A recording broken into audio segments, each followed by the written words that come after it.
Welcome back to Braille's channel. Nagbabalik po tayong muli para sa isa na namang latest updates at paghahatid ng mga impormasyon na para po sa inyo at this time.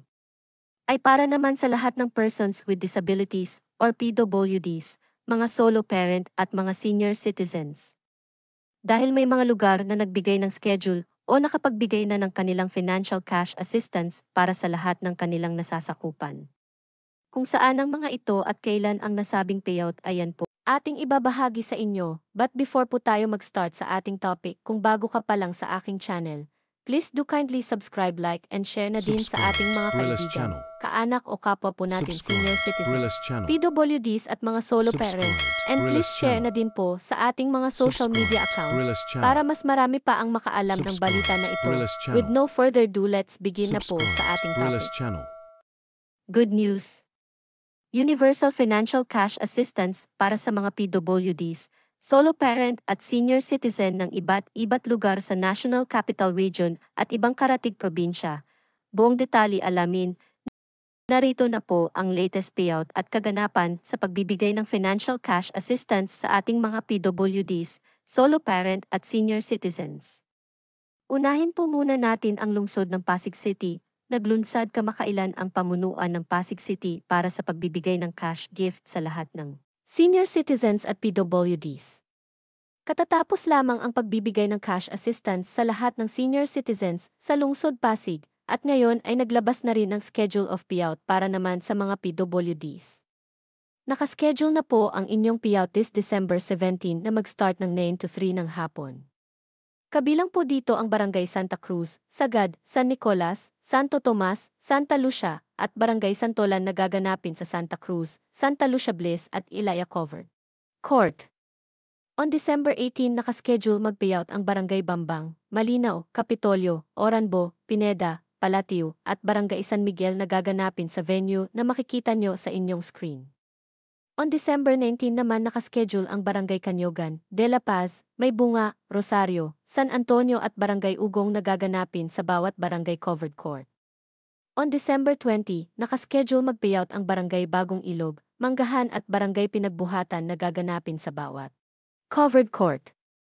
At sa December 23, nakaschedule mag-payout ang Barangay San Jose, Bagong Katipunan, Kapasigan, Santa Rosa, Sumilang, Kalawaan, Buting at Barangay San Joaquin na gaganapin sa San Jose at Kalawaan Covered Court. Ang sumunod po natin ay sa lungsod naman ng Maynila. Nakapaglunsad na rin po ang pamunuan ng Maynila para sa pagbibigay ng cash assistance sa lahat ng kanilang PWDs, solo parent at mga minors with disabilities. Nagsimula ang pamimigay ng cash assistance simula noong December 6 at magtatapos po ito hanggang sa December 26. Kaya sa mga hindi pa po nakakakuha ay makipag-ugnayan po tayo sa inyong barangay kung saan at anong oras pwedeng makuha ang cash assistance. Ang sumunod naman ay sa probinsya ng Toledo, Cebu. Ang pamunuan ay naglunsad din ng pagbibigay ng cash assistance sa lahat ng kanilang mga senior citizens.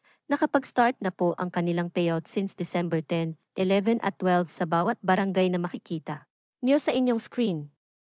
Nakatapos na din ang bawat barangay na nakaschedule on December 13. On December 17 naman nakaschedule mag-payout ang Barangay Tungkay, Pangamihan, Loay, Camp 8, Cantabaco, Biga at Barangay Bagakay na mag-start ng 10 ng umaga sa Barangay Covered Court. Sa December 18 naman nakaschedule ang Barangay Matabang, Santo Niño, Kalong-Kalong, Talavera, Carmen, Dumlog at Barangay General Climaco na mag-start ng 10 sa bawat Barangay Covered Court.